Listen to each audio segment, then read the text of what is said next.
ناجائز کے electric billing کے حوالے سے وہ باتیں جو آپ نہیں جانتے۔ معاہدے کے مطابق کراچی کے شہریوں کو کے الیکٹرک قلعہ بیگ کے 50 ارب روپے کی رقم واپس کرے۔ آئیے جاننے کی کوشش کرتے ہیں کہ قلعہ بیگ فارمولہ یا قلعہ بیگ ہے کیا۔ السلام علیکم، مالک ٹی وی کی ویڈیوز میں خوش آمدید۔ سابقہ کے ای ایس سی اور موجودہ کے الیکٹرک کی پرائیویٹائزیشن کرنے سے پہلے قانونی طور پر اس بات کو یقینی بنایا گیا تھا کہ پرائیویٹائزیشن کے بعد ایک پرائیویٹ کمپنی ایک خاص شرح سے زیادہ منافع کمانے کی صورت میں قلعہ بیگ کے فارمولے کے تحت صارفین کو بلوں میں کمی کر کے پیسے واپس کرنے کی پابند ہوگی۔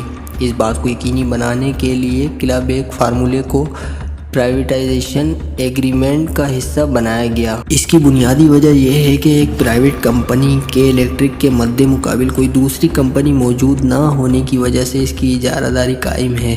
بجلی بنانے سے لے کر اس کی ٹرانسمیشن، اس کی ڈسٹریبیوشن، ان کا مکمل کاروباری لائسنس اور اس کا اختیار صرف کے الیکٹرک کے پاس ہے، جس کی بنیاد پر وہ حد سے زیادہ منافع کما کر صارفین کا استحصال کر سکتی ہے۔ لہٰذا وہ ایک خاص شرح سے زیادہ منافع کمانے کی صورت میں قلعہ بیگ فارمولے کے تحت صارفین کو بلوں میں کمی کر کے پیسے واپس کرنے کی پابند ہے۔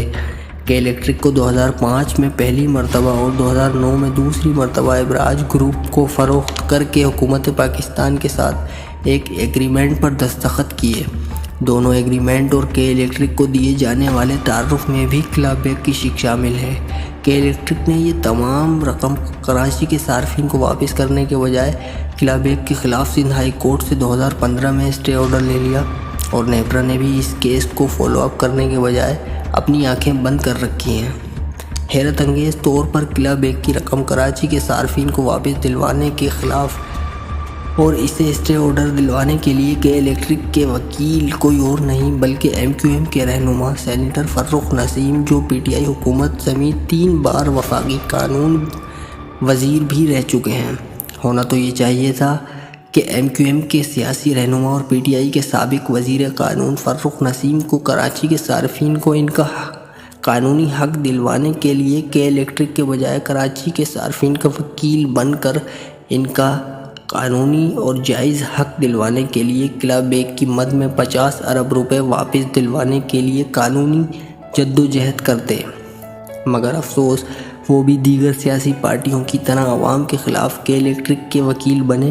کراچی کے لوگ سوال کرتے ہیں کہ آخر کے الیکٹرک کے خلاف کوئی کارروائی کیوں نہیں ہوتی؟ اس آف شور کمپنی کو اتنی ڈھیل کیوں دی جا رہی ہے؟ اس کا جواب یہی ہے کہ اب کراچی کے لوگوں کو جاگنا ہوگا، ان کے حقوق کو غصب کرنے والے سیاستدانوں کو پہچاننا ہوگا۔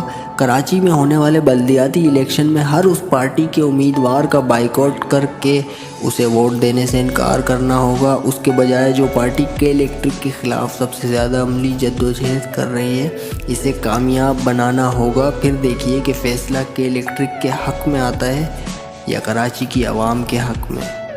میں آپ کی دعاؤں کا طالب۔ اللہ حافظ۔